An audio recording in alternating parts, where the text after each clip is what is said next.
Boa noite, queridos amigos, companheiros do Núcleo de Estudos Espíritas Chico Xavier. Nos encontramos aqui mais uma vez, com alegria e saudade, para realizar mais um estudo a ser exibido no nosso canal do YouTube. Vamos seguir, como sempre, o nosso roteiro, iniciando a reunião com uma frase do nosso querido Chico Xavier. A frase de hoje nos diz o seguinte: a gente deve lutar contra o comodismo e a ociosidade. Caso contrário, vamos retornar ao mundo espiritual com enorme sensação de vazio. Dizem que eu tenho feito muito, mas para mim não fiz 1/10 do que deveria ter feito. Bem, esse é o Chico. Considerando o tanto quanto ele fez, realmente é para refletirmos bastante. A página de leitura para a harmonização da reunião é do livro Fonte Viva, de Emmanuel, a lição 75, intitulada Administração. Dá conta da tua administração, Jesus.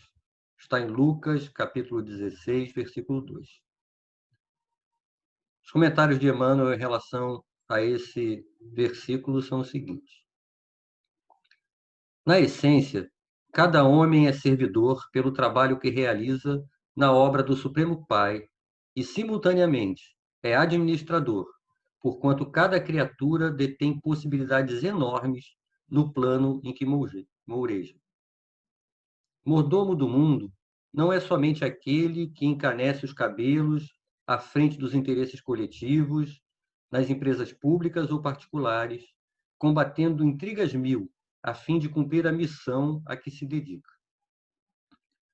Cada inteligência da Terra dará conta dos recursos que lhe foram confiados.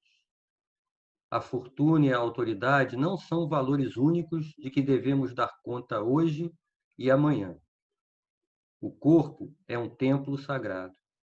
A saúde física é um tesouro. A oportunidade de trabalhar é uma bênção.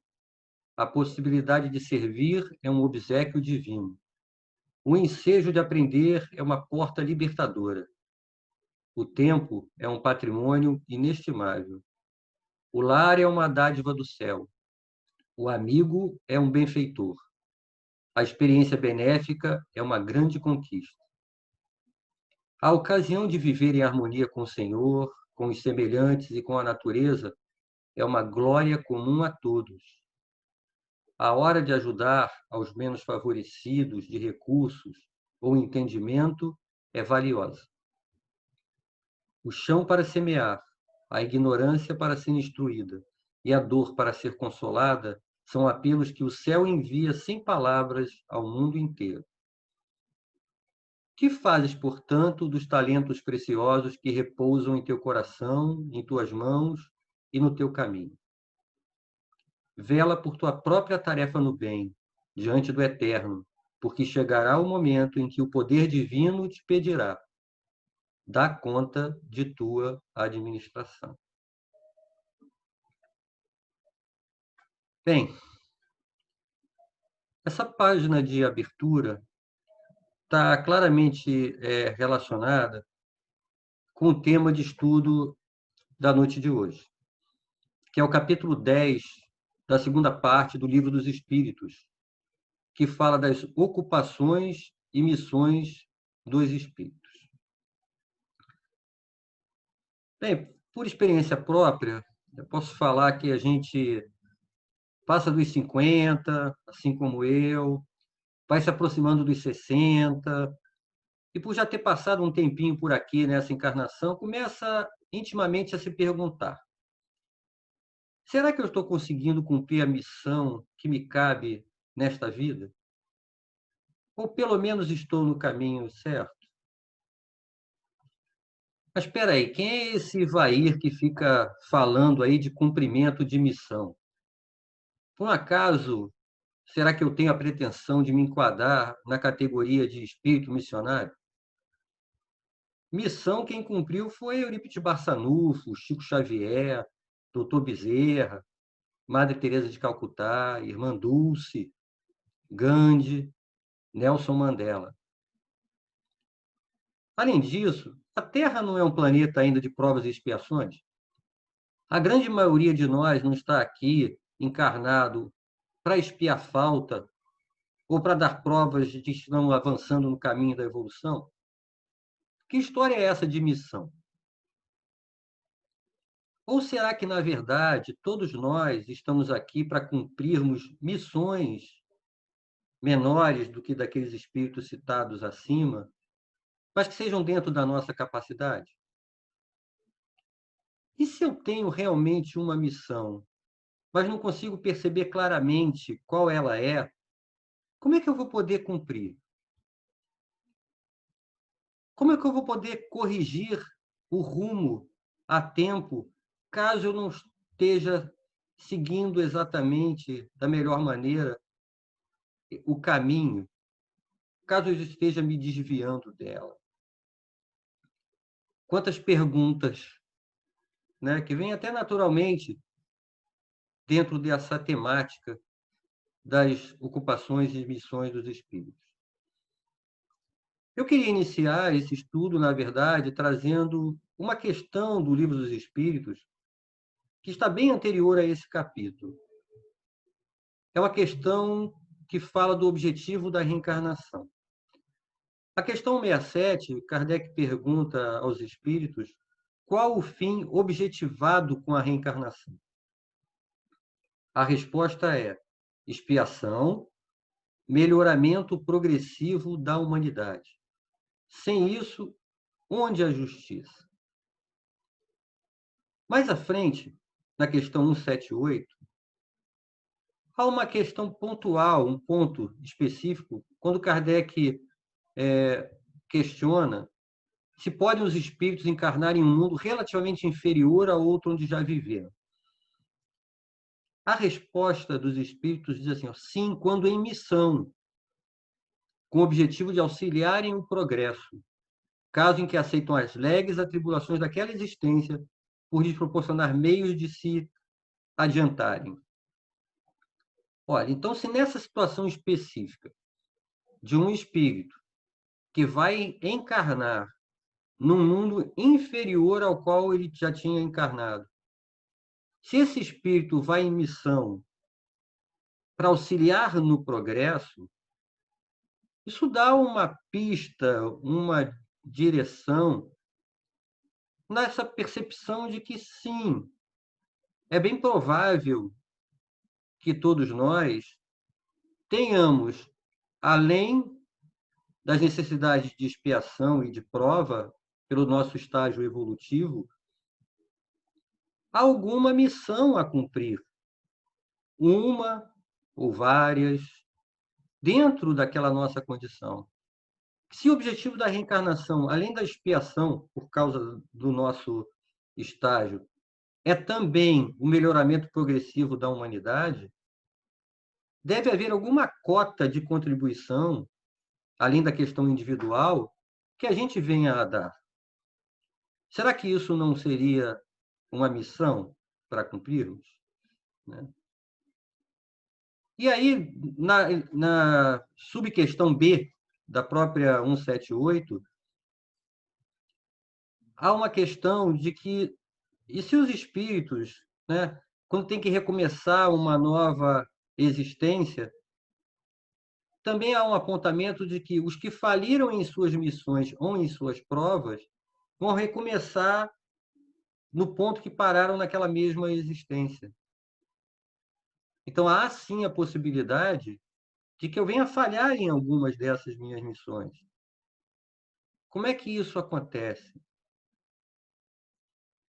Então, além dessa parte inicial, que nada mais é do que uma introdução ao tema, eu fui ao dicionário para pegar umas noções, definições do que é missão. E mostra uma diversidade muito grande dentro desse conceito. Missão pode ser uma tarefa da qual se foi encarregado, pode ser o poder dado a alguém para fazer alguma coisa, pode ser um encargo dado por Deus ou ordem superior a alguém para realizar uma pregação ou executar um serviço.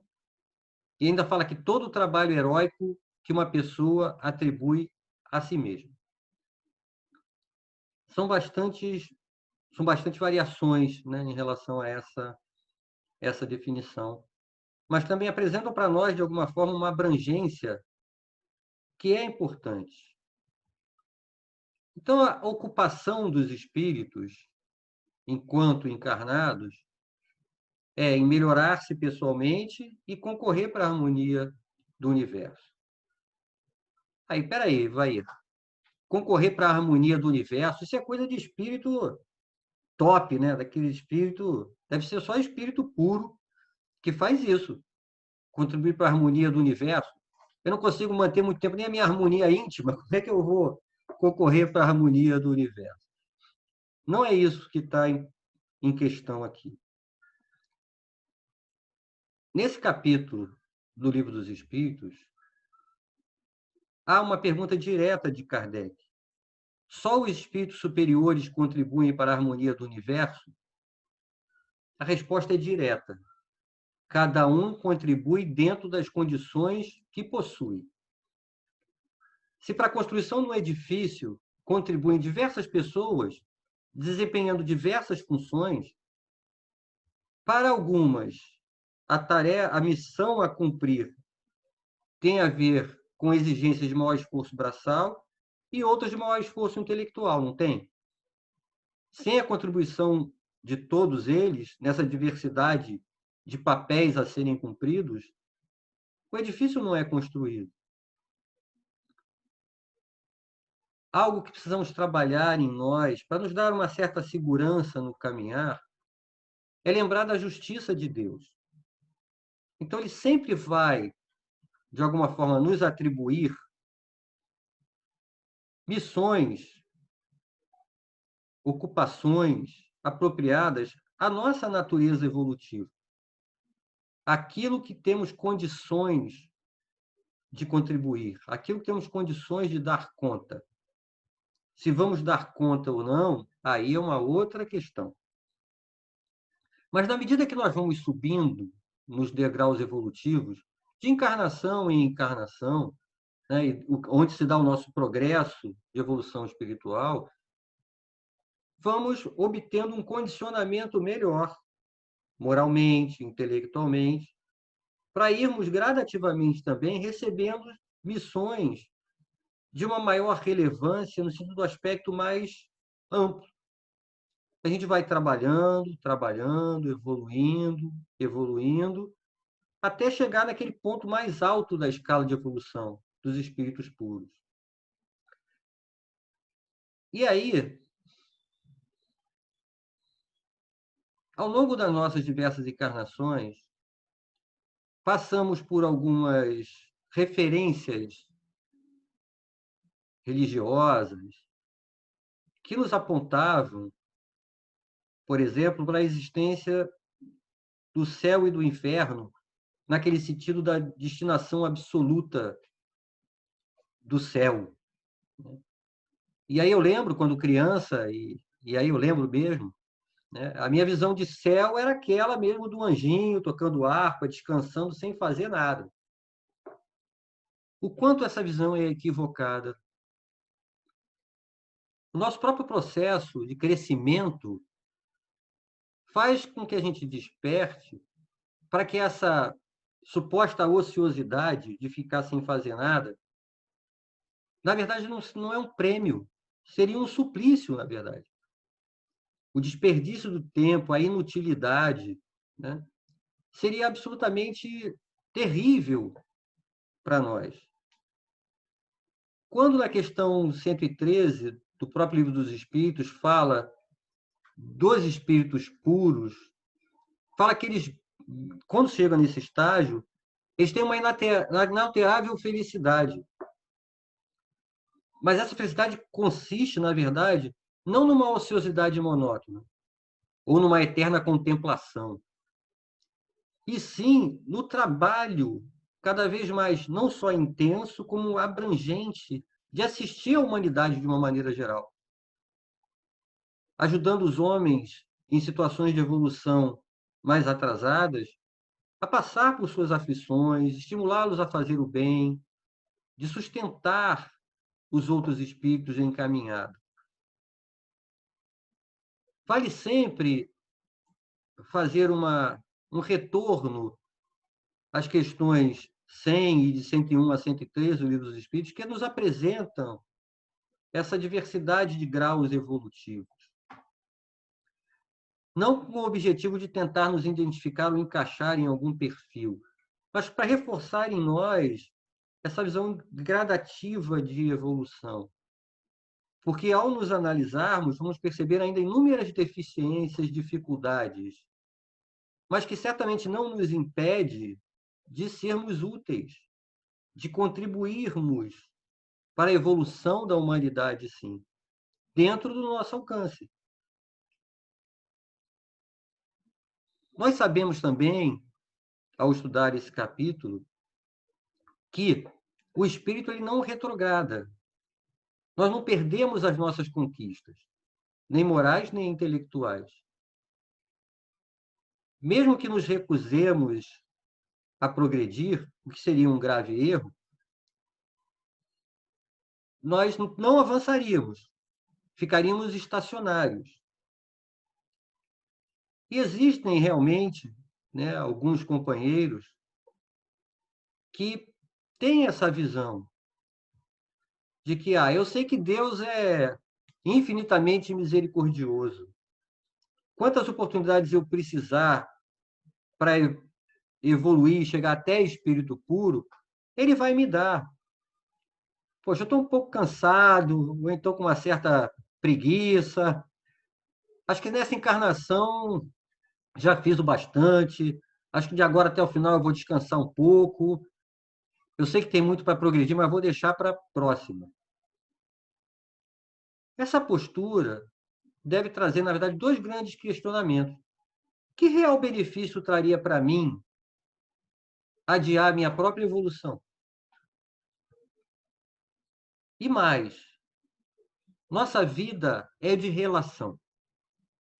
Então, se eu me recusar a fazer as tarefas que me cabem fazer, caminhar no exercício da missão que eu devo cumprir, e aqueles que dependiam, dentro dessa relação, que eu cumprisse com meus deveres nessa encarnação, para que eles também avançassem nas suas atribuições. O que eu faço tem impacto na relação com o outro. O que eu deixo de fazer também. E se eu tomar essa postura, em algum momento mais à frente, vai cair a ficha do tempo que eu desperdicei, das oportunidades que eu deixei passar, da consequência desse impacto na trajetória de outros espíritos. Isso certamente me trará grande aflição. E outra coisa, a gente sabe, né, que, como diz o outro, a fila para reencarnar está grande. Ainda mais nesse momento de transição pelo qual estamos passando.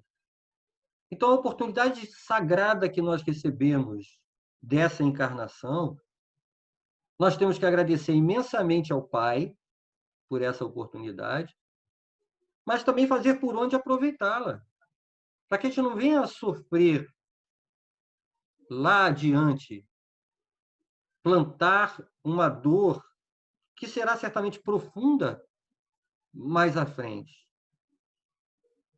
Mas e no dia a dia? Como é que fica a ocupação dos espíritos nesse dia a dia? Vamos nos imaginar como espíritos encarnados que somos e nas nossas relações do dia a dia. Sabemos também que há um ininterrupto, eu vou chamar de atividade, né? Uma ininterrupta atividade entre os espíritos encarnados e os desencarnados. Aqui próximo, na crosta, aqueles que convivem conosco aqui. E o que rege essa proximidade? É a lei de afinidade, a lei de atração.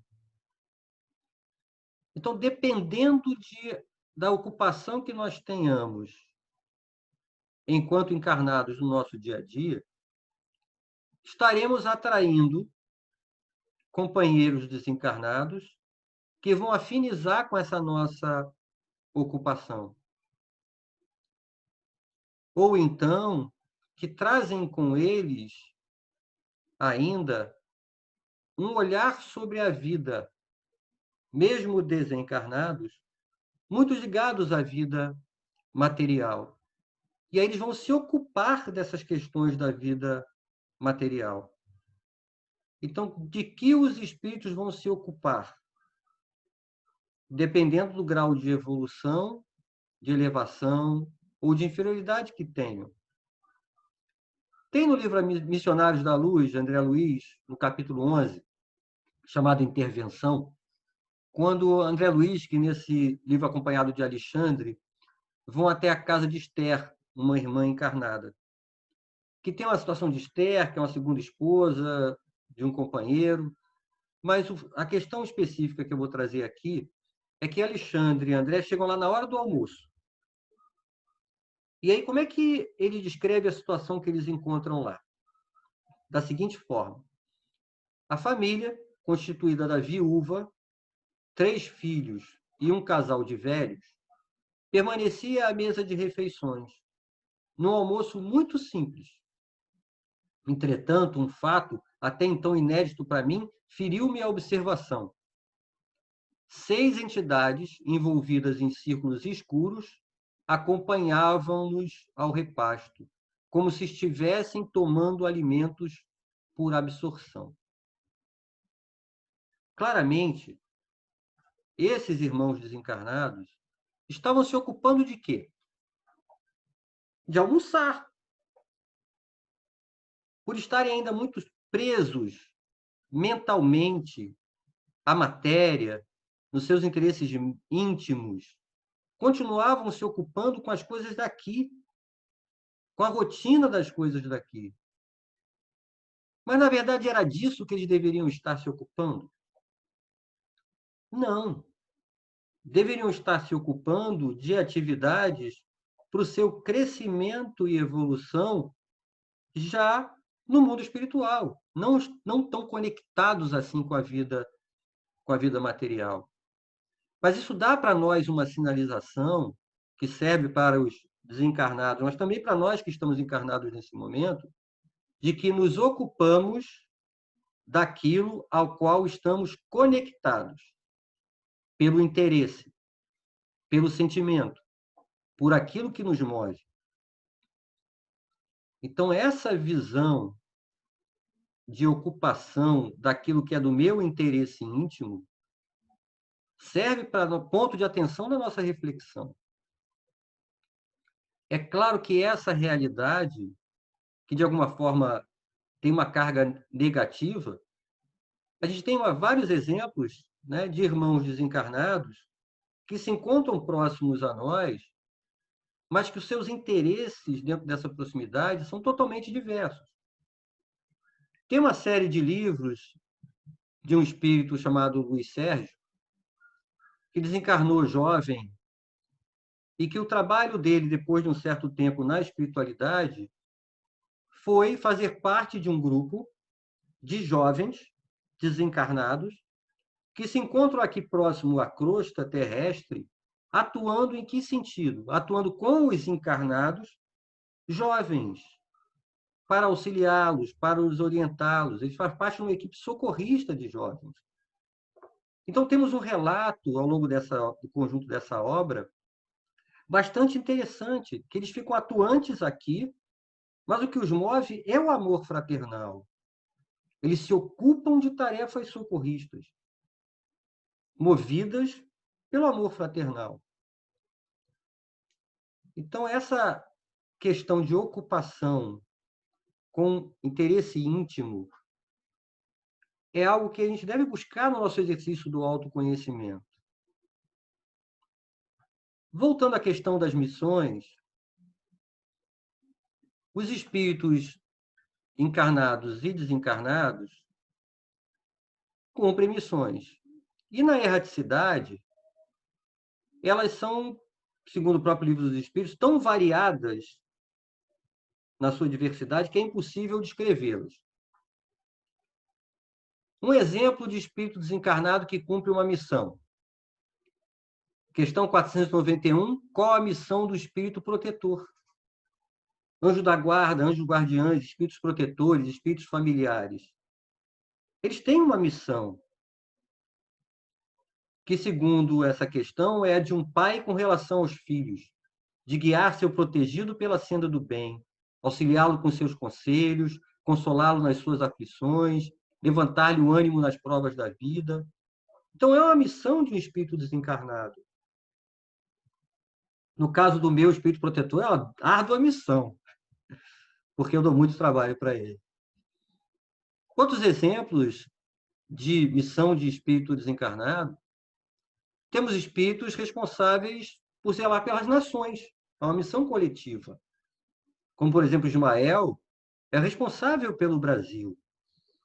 Então, a nação tem uma missão. No caso do Brasil, né? Coração do mundo, pátria do Evangelho. Então, tem um espírito a qual devemos muito e precisamos sempre externar essa nossa gratidão por ele, que é o espírito de Ismael. Existem espíritos que, devido ao seu grau de evolução e o quanto já trabalharam, são responsáveis por zelar pelo planeta. Então, Jesus, nosso mestre querido, tem como missão zelar pelo planeta Terra, o planeta no qual estamos encarnados atualmente. Na obra O Problema do Ser, do Destino e da Dor, de Leon Denis, o capítulo 12 fala das missões da vida superior. Ele dá um panorama dessa diversidade. Ele fala que alguns espíritos desencarnados têm por tarefa acolher os espíritos que retornam à vida espiritual. São espíritos que têm, dentro da sua missão, apoiar os espíritos que desencarnam nesse retorno. Vamos pensar num momento como este que passamos agora, da pandemia, onde vários desencarnes estão acontecendo dentro dessa motivação, o quanto esses espíritos estão sendo acolhidos nessa transição de retorno ao mundo espiritual. E os espíritos que cumprem essa missão, os espíritos encarregados, né, de apoiá-los nessa transição.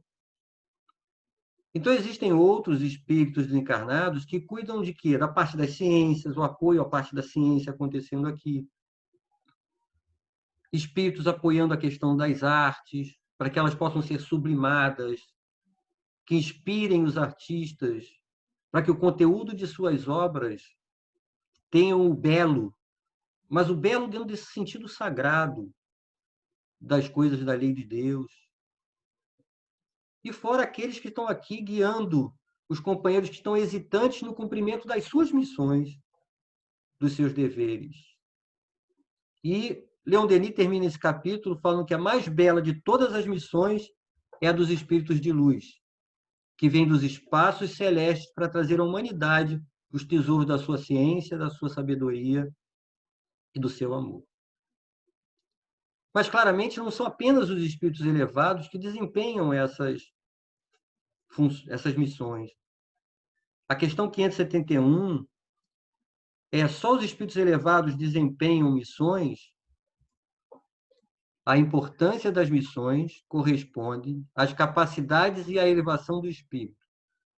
O estafeta que leva um telegrama ao seu destinatário também desempenha uma perfeita missão, se bem que bem diversa da de um general.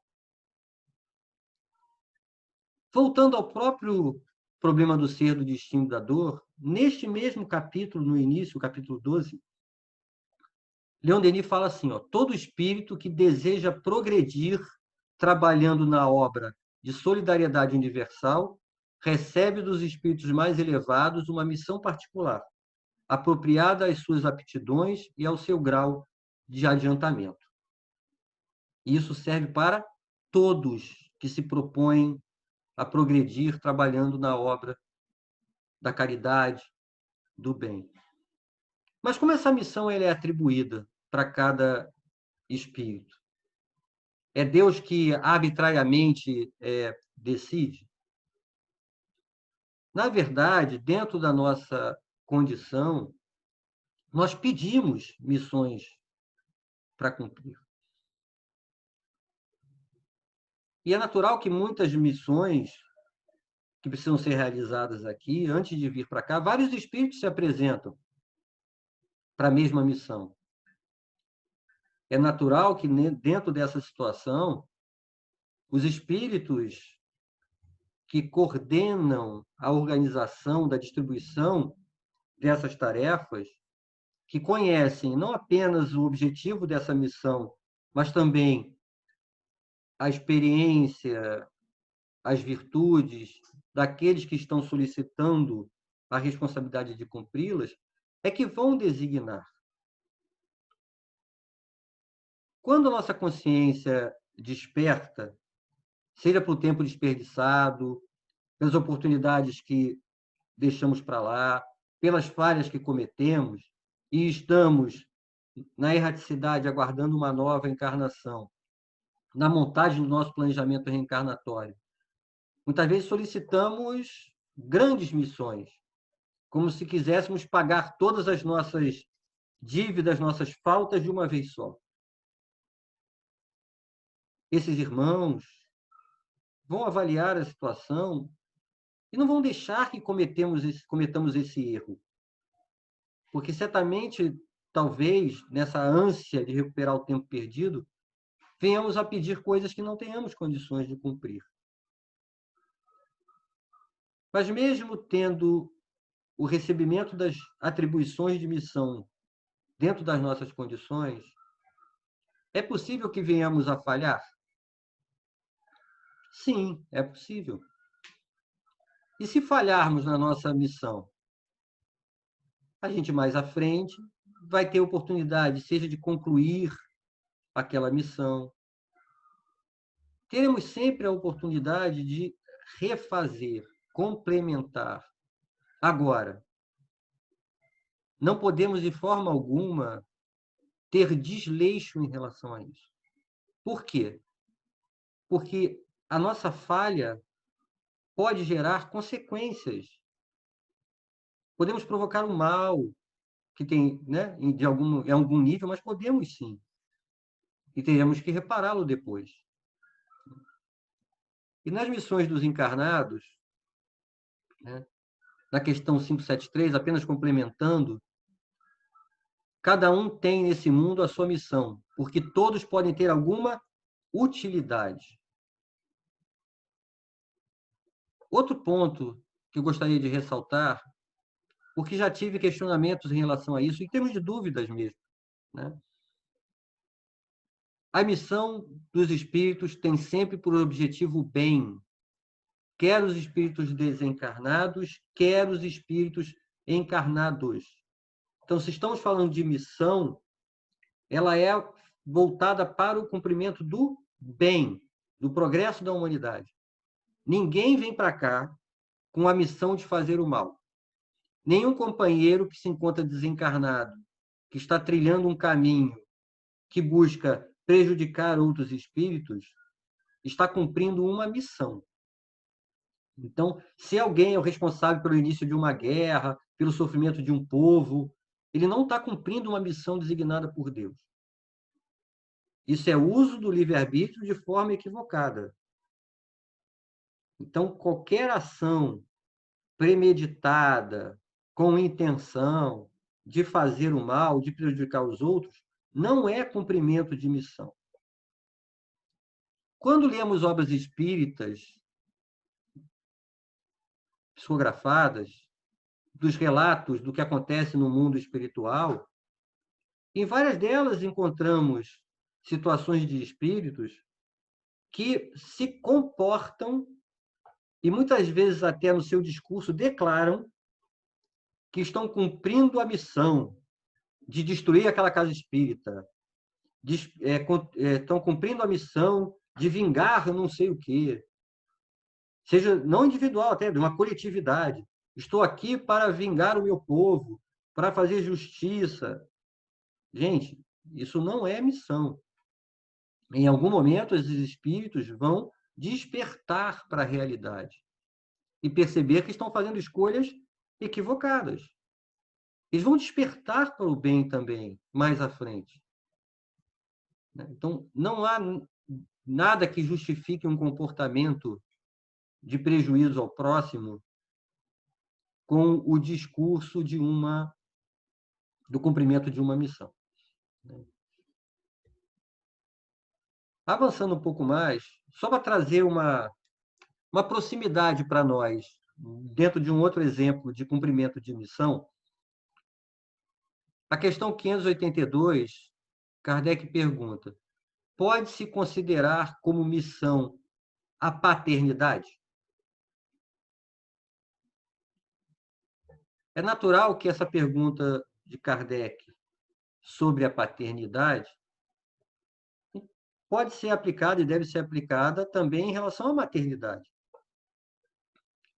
E a visão de paternidade e maternidade que estamos falando aqui não se restringe à questão consanguínea. Estamos falando aqui de todos aqueles que se encontram com a responsabilidade de guiar espíritos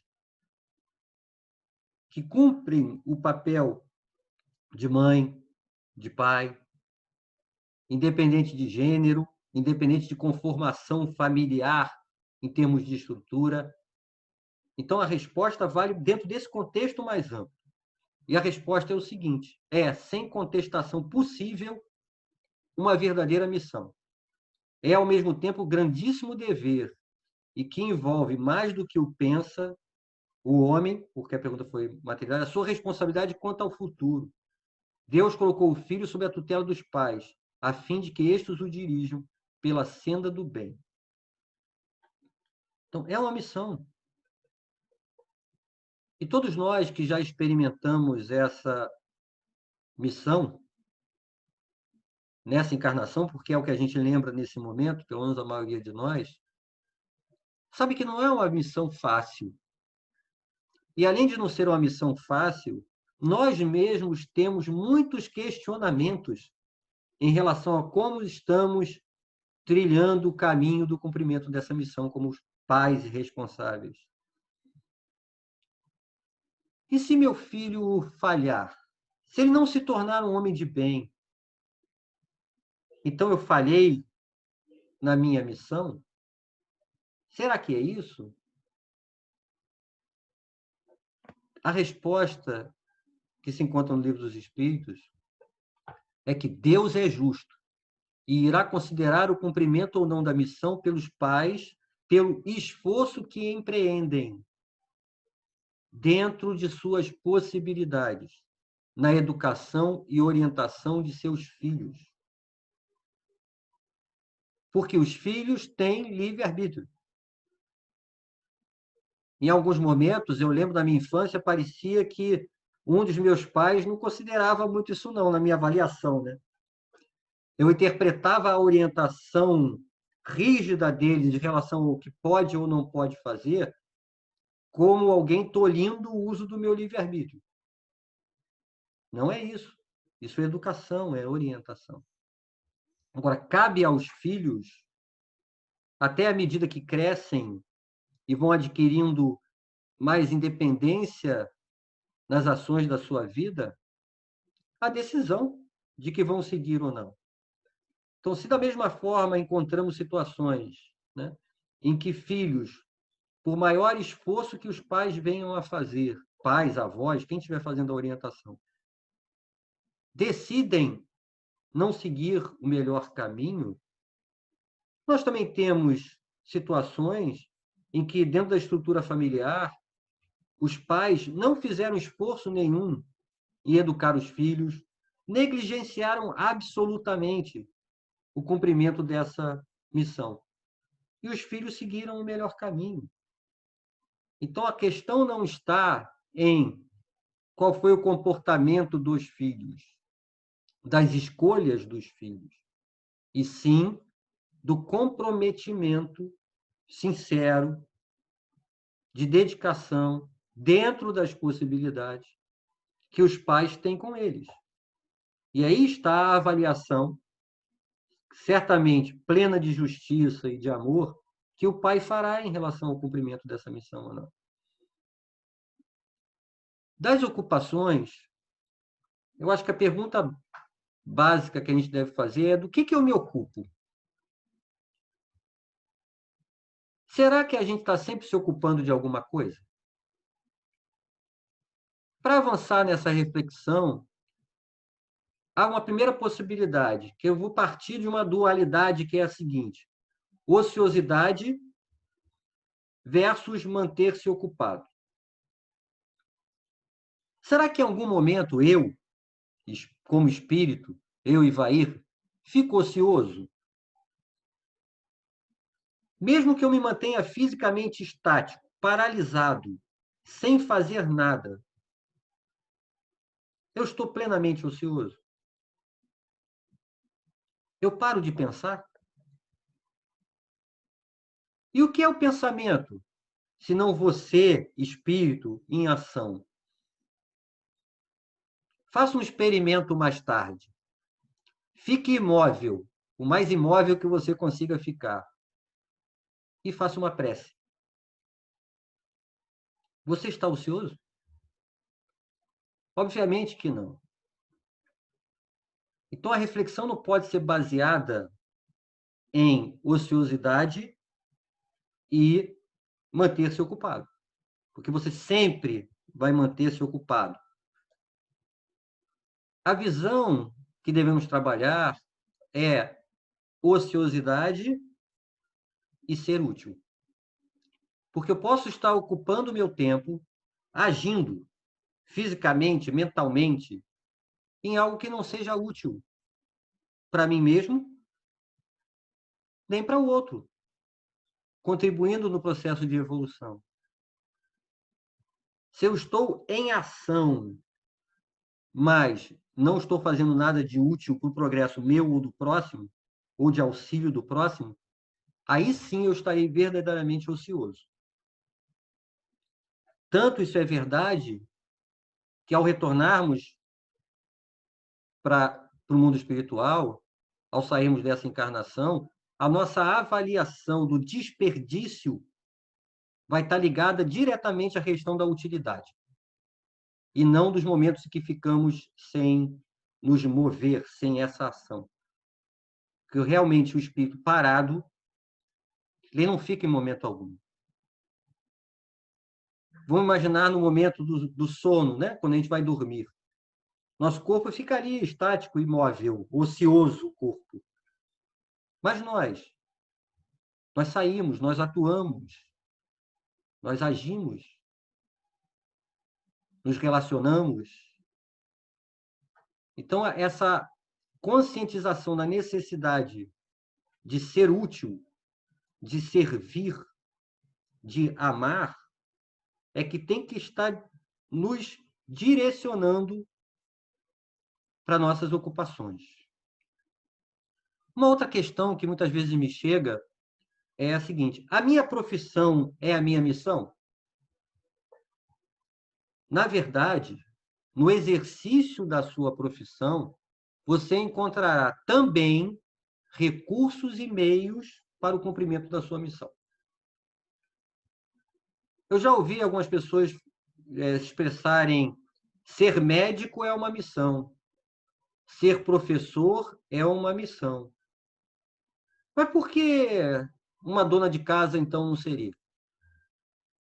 Um caminhoneiro, um jardineiro, uma advogada, uma engenheira, uma atleta profissional, um artista? Quantos de nossos irmãos, ao longo de uma encarnação só, exercem ao longo do tempo, ou até ao mesmo tempo, diversas profissões? Trabalhar é cumprir a sua missão, mas dentro do conceito da lei do trabalho, que é uma lei natural, que nos ensina que trabalho é toda ocupação útil. Essa é a visão. Então, independente de qual seja a sua profissão, que você esteja exercitando nesse momento, o olhar que vai lhe aproximar do cumprimento da sua missão será dado na prática dela. Mas o que vai te aproximar do cumprimento da missão, não basta você fazer o exercício da sua profissão. Você pode fazê-la de forma útil, no sentido do próximo, da melhor maneira possível, ética e moralmente, ou não. E para nós espíritas, a mediunidade é uma missão? Na obra Emmanuel, tem uma mensagem, número 11, Mensagem aos Médiuns. Ela fala assim: médiuns, a vossa tarefa deve ser encarada como um santo sacerdócio. A vossa responsabilidade é grande, pela fração de certeza que vos foi outorgada, e muitos pedirá aos que muito receberam. O exercício da mediunidade é uma missão. Podemos falhar no cumprimento dessa missão?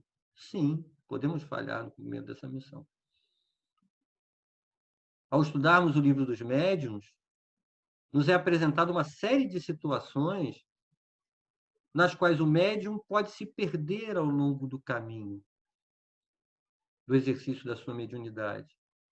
E até, em algumas situações, aquela mediunidade que era exercida trazendo mensagens de esclarecimento, de orientação, com o tempo elas vão deixando de ter um conteúdo mais correto. O próprio exercício da mediunidade começa a ficar fisicamente mais dificultado, o que vai apontar que aquele médium, pelo seu comportamento, pela sua postura, está se afastando do cumprimento da sua missão no exercício da mediunidade.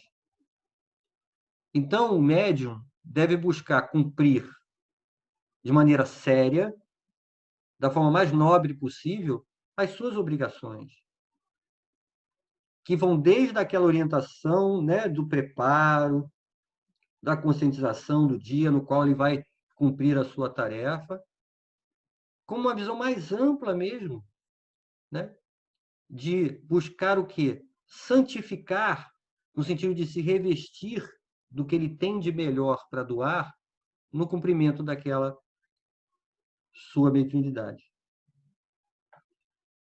Um grande resumo desse tema está no final do capítulo 10, é um comentário de Kardec. Ele dá um grande resumo, onde ele fala que os espíritos encarnados têm ocupações inerentes às suas existências corpóreas. No estado da erraticidade, tais ocupações são também adequadas ao grau de adiantamento deles. Uns percorrem os mundos, se ocupam com o progresso, outros assistem os homens de gênio por cumprir a sua missão, outros encarnam em missão de progresso, outros tomam como tutela famílias, cidades, povos, outros se ocupam dos fenômenos da natureza.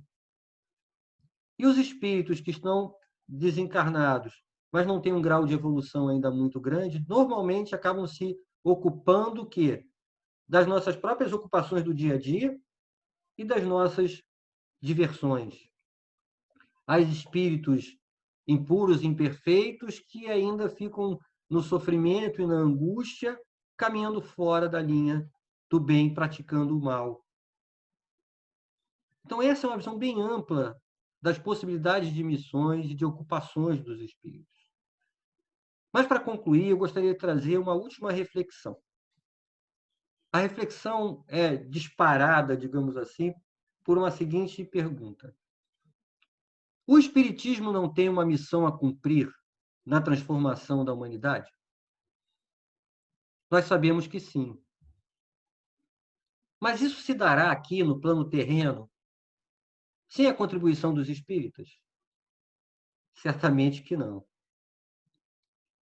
Nós concluímos, então, que, como espíritas que somos, temos também uma missão com a doutrina. Que missão é essa? contribuir na divulgação da doutrina. Já sei, então eu tenho que falar com o Ivair e gravar também um estudo para o canal do YouTube? Não necessariamente. Esta seria apenas uma das formas possíveis de divulgação da doutrina, mas está longe de ser a mais importante. O que de melhor você pode fazer para divulgar a doutrina é ser espírita. Se uma pessoa chegar para você e perguntar o que é a doutrina, o que o Espiritismo fala sobre tal situação, você esclarece, você explica. Pode ser um aspecto religioso, científico ou filosófico. Mas você realmente se comunicará para os outros o que é ser espírita através do seu comportamento, no dia a dia, nas mais diversas situações. E nunca esqueçamos que ser espírita significa ser cristão. Eu trouxe alguns apontamentos que encontrei ao longo das obras de Emmanuel, falando sobre esse tema. Por exemplo, onde estivermos, atendamos com diligência e nobreza a missão que a vida nos oferece. Cada um administre aos outros o dom como o recebeu, como bons dispensadores da multiforme graça de Deus, para que a graça de Deus nos enriqueça.